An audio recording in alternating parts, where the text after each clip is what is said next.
Welcome to this edition of Prophecy in the Spotlight with your hosts, Evangelist Dan Goodwin and Dr. Charles Hiltebittle, a listener-supported program sponsored by Prophecy in the Spotlight, a ministry where we shine the light on current events and how they relate to Bible prophecy.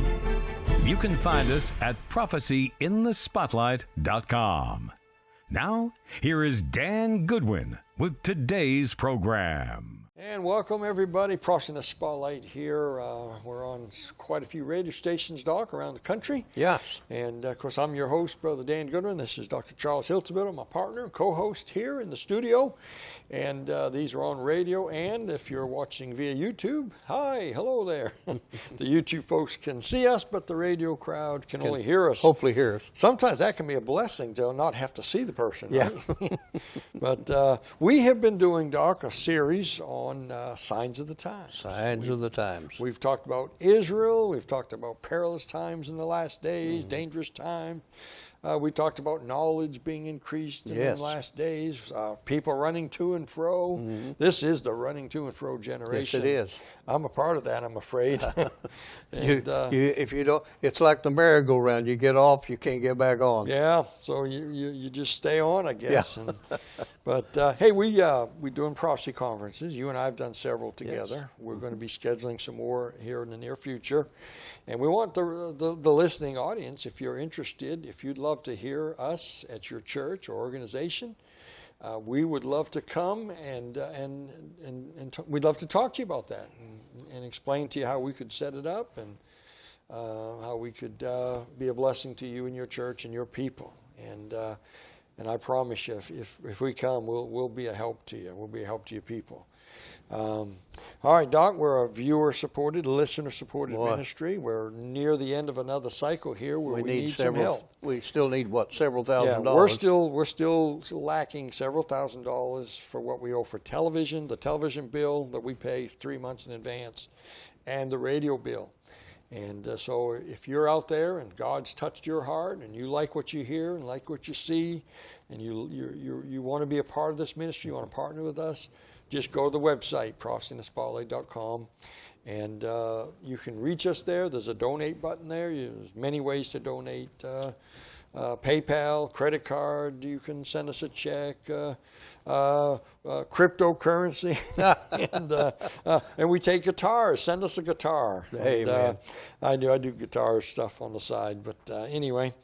All right, so Doc, let's go a little further with our signs of the times here. Yes. And let me read a verse or two here out of the book of Luke, chapter 21.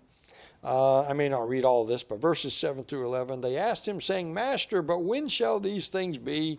And what sign will there be when these things shall come to pass? Mm-hmm. And he said, this is Jesus now, Take heed that ye be not deceived. For many shall come in my name, saying, I am Christ. And the time draweth near, but ye go ye not therefore after them. Verse 9 says, but when ye shall hear of wars and commotions. Mm-hmm. Doc, I'm so familiar with the Matthew one. Yeah. That when I read this, I read it wrong every time because I'm so familiar with the Matthew chapter. But when ye shall hear of wars and commotions, be not terrified, for these things must first come to pass, but the end is not by and by. Then said he unto them, Nation shall rise against nation, and kingdom against kingdom. Wait a minute, that's happening now, Doc. Yes, it is. And great earthquakes shall be in diverse places, and famines, and pestilence, and fearful sights, and great signs shall there be from heaven. Wow. All right, I'm reading off I guess a study that you did, and we were trying to decide. It's a session that I taught. Yes. Okay, this is a PowerPoint that you have, and I asked you, said, what do you want to do for a sign of the time? What are we doing this week? And you said, well, want to do this? I said, hey, that looks good. Yeah. Let's use this. You've got 7 indicators on here of the second coming of Christ. Yes. Number 1 is false teachers. Yes. Well, he said, don't go after them. Oh, my.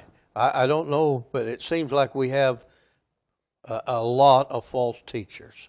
A false teacher is somebody that's going to lead people astray from what God has said. I think there's a lot of them in the prophecy world, Doc. Yes, they're in every facet of ministry. Yes. They're in churches. Some I believe are demonic implants. Yeah. It's crazy. It is. They've gotten the gospel wrong. They're false teachers when it comes to how to be saved, false teachers in eternal security, false teachers when it comes to how to live with God. There are those that say, well, we're so under grace, you just go on and live any way you want to live, no big deal. Yep. You know, I mean, you still go to heaven, but it is a big deal. It is a big deal because it's going to affect you at the judgment seat of Christ. Yeah, and it's going to affect your testimony among men yes. here on the earth. There are a lot of problems with it. And it can draw weak Christians away. Yes. It can cause a lot of harm. And you got the false prophets of the health and wealth and prosperity gospel. Okay.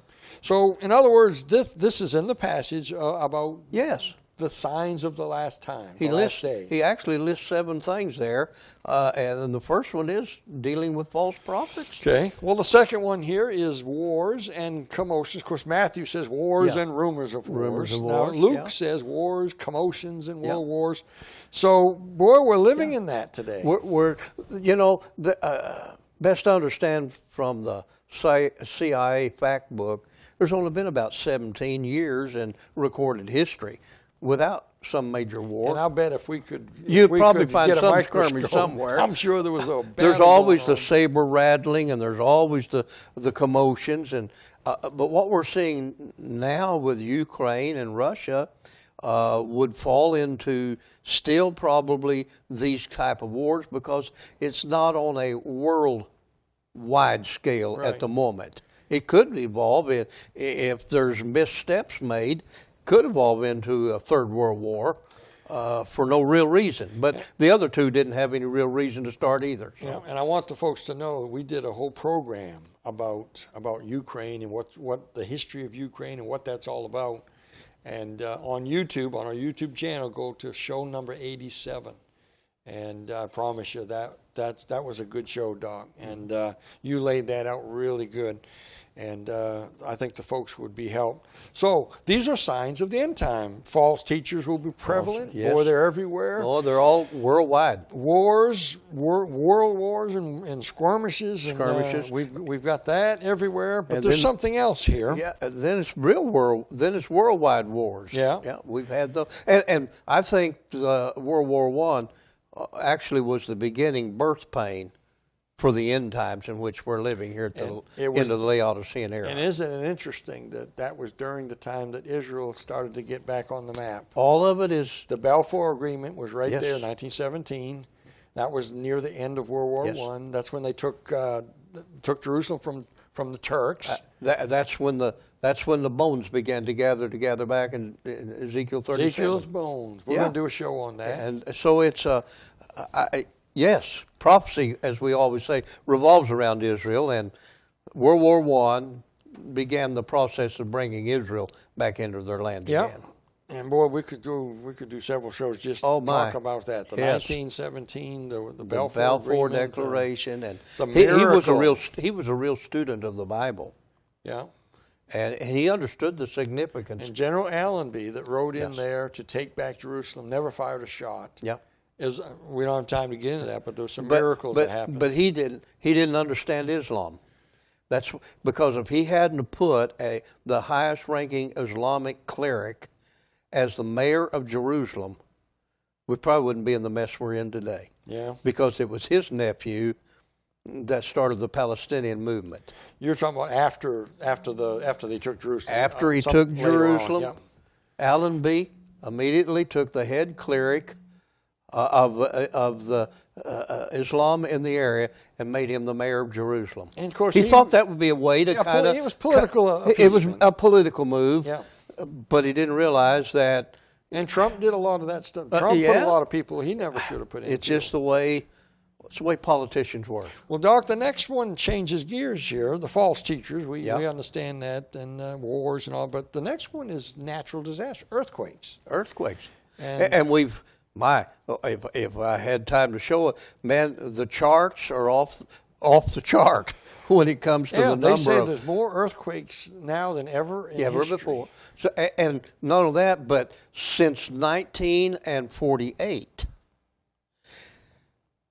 7 of the 10 largest earthquakes ever recorded have happened since Israel came back into their land. Wow.